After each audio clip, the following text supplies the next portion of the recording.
건강검진을 받고 집으로 돌아오는 길 대부분 이런 생각을 합니다. 다행이다, 정상이라네. 큰 병은 없는 것 같아서 마음이 놓인다. 그래서 결과지를 가방에 넣어두거나 집 서랍에 정리해둔 채 일상으로 돌아갑니다.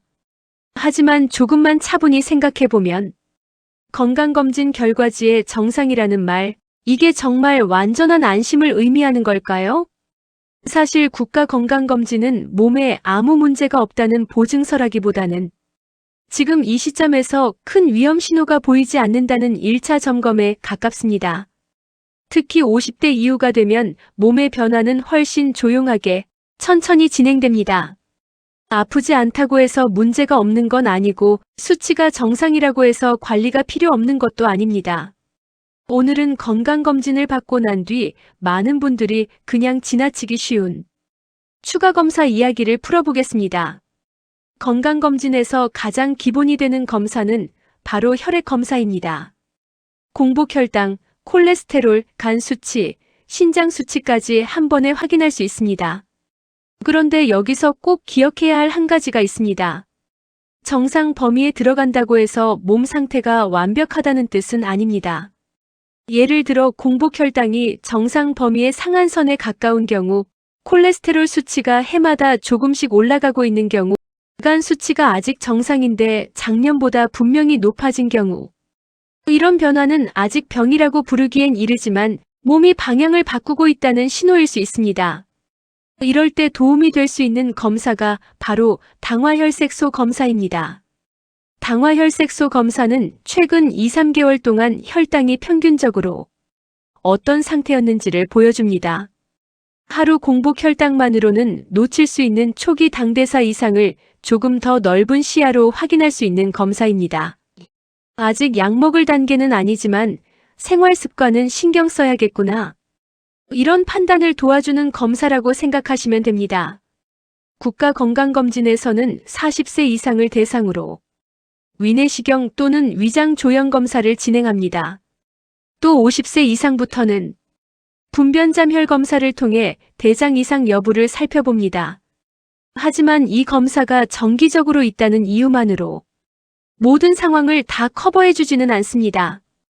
예를 들어 속이 자주 더부룩하거나 소화가 잘 안 되는 날이 계속되는 경우, 체중이나 식욕이 이유 없이 줄어든 경우, 또 가족 중에 위암이나 대장암 병력이 있는 분이라면 조금 더 신경 써볼 필요가 있습니다. 특히 분변잠 혈 검사에서 양성이 나오거나 애매한 결과가 나왔을 때는 대장 내시경을 통해 직접 확인하는 것이 도움이 될 수 있습니다. 대장 내시경은 검사 중 용종이 발견되면 그 자리에서 제거할 수 있기 때문에 예방 측면에서도 중요한 검사로 알려져 있습니다. 복부 초음파 결과에서 지방간 소견이 보입니다. 이 말을 한 번쯤 들어보신 분들도 많습니다. 대부분 이렇게 말합니다. 술 거의 안 마시는데요. 이 정도는 흔하다고 하던데요. 하지만 지방간은 단순히 간에 지방이 조금 낀 상태를 넘어서 몸 전체 대사 상태와 연결되어 있는 경우가 많습니다. 당뇨병, 고혈압, 심혈관 질환과도 함께 나타나는 경우가 적지 않습니다. 이럴 때 한 번쯤 고려해 볼 수 있는 검사가 간 섬유화 검사, 간 탄성도 검사입니다. 이 검사는 통증 없이 초음파 방식으로 진행되며 간이 얼마나 딱딱해졌는지, 손상이 진행되고 있는지 조금 더 구체적으로 살펴볼 수 있습니다. 아직 괜찮다는 말을 확인하는 용도로도 이제부터 관리해야겠다는 기준을 잡는데도 도움이 될 수 있습니다. 골밀도 검사는 많은 분들이 여성만 받는 검사라고 생각합니다. 실제로 국가건강검진에서는 여성을 대상으로 특정 연령에서 골밀도 검사를 시행하고 있습니다. 2026년 기준 여성은 54세, 60세, 66세에 국가건강검진으로 골밀도 검사를 받게 됩니다. 특히 60세가 새롭게 포함되면서 완경 이후 골다공증 위험이 높아지는 시기를 더 촘촘하게 확인하도록 제도가 보완되었습니다. 하지만 골밀도 감소는 여성만의 문제는 아닙니다. 50대 이후 남성도 활동량 감소, 흡연 경험, 과거 골절 이력 등에 따라 골밀도가 서서히 낮아질 수 있습니다.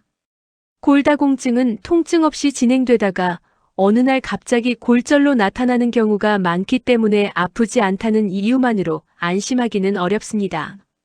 국가건강검진에는 심전도 검사가 포함되어 있습니다. 하지만 심전도 검사는 순간적인 전기 신호를 보는 검사이기 때문에 모든 심장 질환을 다 확인할 수는 없습니다. 예를 들어 계단을 오를 때 숨이 쉽게 차거나 가슴이 답답한 느낌이 반복되거나 심장이 두근거리는 느낌이 자주 있는 경우, 또 가족 중에 심장 질환 병력이 있다면 조금 더 확인해 볼 필요가 있습니다. 이럴 때 심장 초음파나 운동부하 검사를 통해 심장의 구조와 기능을 좀 더 자세히 살펴볼 수 있습니다. 이 검사는 심부전이나 판막 이상처럼 조용히 진행되는 문제를 조기에 발견하는 데 도움이 될 수 있습니다. 추가 검사 이야기를 하면 이런 걱정을 하시는 분들도 많습니다. 괜히 검사했다가 병만 더 발견되는 거 아니에요? 검사만 늘어나고 부담만 커지는 건 아닐까요? 하지만 추가 검사의 목적은 병을 만들어내기 위함이 아니라 지금 상태를 정확히 알고 관리 방향을 잡기 위함입니다. 조기에 상태를 파악하면 약을 쓰지 않아도 생활 습관 조절만으로 충분히 관리가 가능한 경우도 많습니다. 검진 결과지를 다시 꺼내보면서 이 세 가지만 확인해 보세요. 첫째, 정상 범위 아니지만 경계선에 가까운 수치는 없는지. 둘째, 작년 결과와 비교해 눈에 띄게 올라간 항목은 없는지. 셋째, 가족력이나 평소 불편했던 증상과 연결되는 부분은 없는지. 이 세 가지만 정리해도 어떤 검사가 나에게 필요한지 윤곽이 잡히기 시작합니다. 건강검진은 이상 없음이라는 확인서가 아닙니다. 지금 내 몸이 어디쯤 와 있는지를 알려주는 지도에 가깝습니다. 지도를 보고 그냥 지나칠지 다음 방향을 정할지는 우리의 선택입니다. 모든 검사를 다 받을 필요는 없습니다. 하지만 내 나이와 생활 습관에 맞게 한 번 더 점검해 보는 것만으로도 앞으로의 건강관리 방향은 훨씬 또렷해질 수 있습니다. 영상 내용을 글로 보고 싶으시다면 아래 설명란을 클릭해 주세요. 오늘 영상이 도움이 되셨다면 구독과 좋아요로 건강한 하루를 응원해 주세요. 더 많은 건강 정보와 생활 속 관리 팁으로 다음 영상에서 다시 찾아뵙겠습니다. 여러분의 건강한 일상을 내 몸의 비밀 노트가 늘 함께 시청해 주셔서 감사합니다.